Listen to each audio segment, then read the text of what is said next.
lots changed since your last time we were here talking to you. At 4-1, you're now 11-2. Talk a little bit about the amount of effort it's taken your team to rattle off 8 wins in a row there at that point. Yeah, I mean, I think we collectively have been playing really solid defense. That's kind of been our bread and butter this year. We're holding teams to 58 points, so we're leading the MEC in defense. Without a doubt, it's the best defensive team I've put on the court in 5 years here. So I think, you know, that's been really consistent for us. Playing multiple defenses has also kept teams off guard.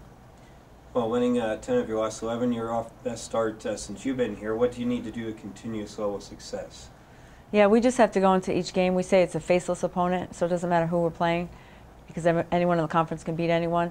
So we always go in and say it doesn't matter if it's West Lib or, you know, the bottom team in the conference. We're going to play as hard as we can play, win some road games. You know, I think we're doing pretty well on the road. I think we're 4-2 on the road, but just take one at a time and try to get better every day. You know, I think our depth is really coming through the last couple games, and you know, our 2 freshmen, Chanel Moore and Dominique Patterson, are starting to understand the system and they're starting to play, so that gives us more depth. And then our veterans still have the taste in their mouth from last year. That loss is still, you know, in the back of our minds, but we're not really thinking ahead. We just try to take one at a time. Well, speaking of the veterans, you have 5 averaging at least 7 points a game. How has the upperclassmen helped really the 2 younger players who you're just referring to improve their games as times went on? Yeah, I think Taylor Lubinsky's been an outstanding captain. She's really helped mentor them. She's a blue-collar player that just does the little things. And then Jaila, you know, first team all-conference last year, has really developed into a leader on the floor. You know, and as she had stated, she's an extension of myself, as well as Mariah. I mean, Mariah's only a sophomore, but she played a ton of minutes last year. She's playing like an upperclassman. Mariah's very competitive. She's the quarterback of the team, and she's starting to demand excellence not only of herself but each other. And then John and Lydia coming back, you know, helps us. Chelsea Richardson is giving us some depth. But I just think our veterans just, you know, they got success last year, so I think they have confidence in each other. Offensively, I still think we need to get better in the half-court situation, but that just, you know, new players, a lot of new players learning different things. Well, speaking of defense, it held Wesleyan to 48 points yesterday. What was the key in really holding that team down to that low score? Yeah, we just went out and played. We played 94 feet. You know, we trapped the ball. We just picked up our intensity on defense on a full court press.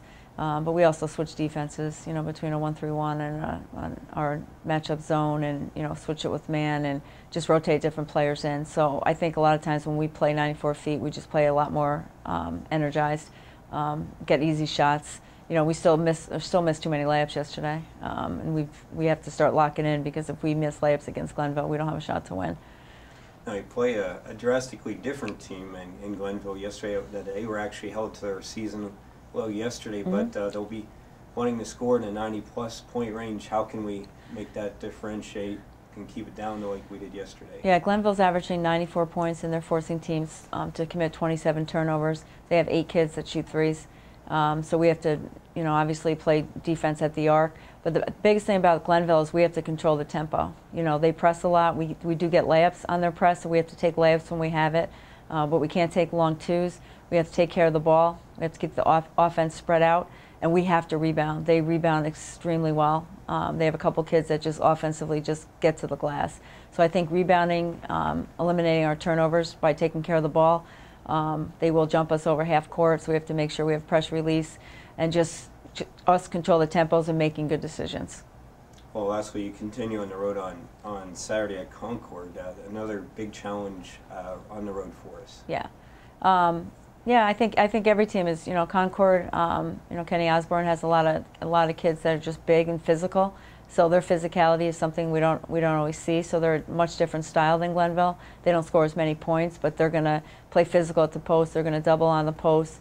We're looking at filming them today, because Glenville, we actually did our practice this morning due to classes. So we're pretty set with our Glenville scout, and we'll start looking to break down Concord as well. Well, coming off a big win yesterday, but first, what have you worked on in your game this past year, heading into this season, to make your game even that much better heading into your senior year?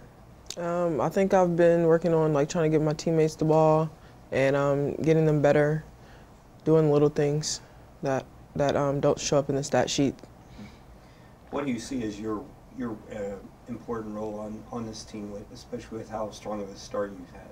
I can see my role as just being just a leader. You know, I'm a senior, so just being a you know, extension of the head coach from the sidelines and telling the players where to go and just being a leader. What are some of the things that have been key in the season so far for us to be setting with the strong record we have right now? I'll say a big key is probably our defense. We've been holding teams under 65 points, and we've been shutting them down. So I feel like our defense has been a real big thing this year. Now, do you have a goal going into each game with what defense, as far as point wise, you want to hold each team to, or? Well, like last year we had like a thing, that if we hold them like under 65 points, we usually win like most of our games. It's like a very high percentage we win majority of our games if we hold them under 65. Well, you definitely held them under 65 yesterday at Wesleyan with holding them down at 48. What was the key to taking care of Wesleyan and business yesterday? We sped up the tempo a lot, so we started pressing in the second half because we didn't like how the tempo was going. Then we sped it up, got them to turn the ball over a lot, and then we ended up just like running with it after that.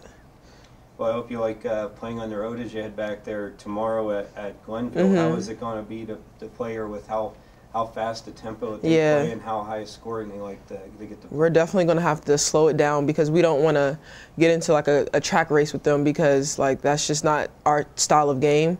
But we plan on slowing it down a little bit, controlling the pace, and if we can control the pace and limit their three-point shots and attempts, then we can win the game.